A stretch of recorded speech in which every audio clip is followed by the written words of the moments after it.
mühasib hüquqşünas deyil.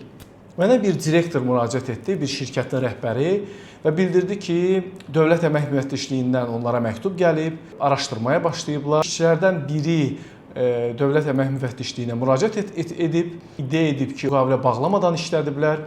Əmək Müfəttişliyi isə izahat tələb edirdi.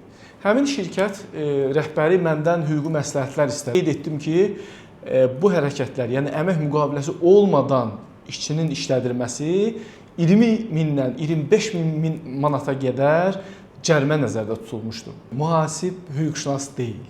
O nə məhkəmə təcrübəsini bilir, nə maddələrin təfsirini bilir, müdafiənin necə qurulmasını da bilmir. Həmin şirkətə xidmət göstərən bir mühasibatlı konsaltinqi Dövlət Əmək Müfəttişliyinə yazılması üçün bir məktub hazırlayıb. Məktubda birbaşa özləri qeyd ediblər ki, bəs biz həmin işçiyə ERUM vasitəsilə nə qədər bildiriş göndərsək ki, sən bu müqaviləni bağla, o bağlamamışdır.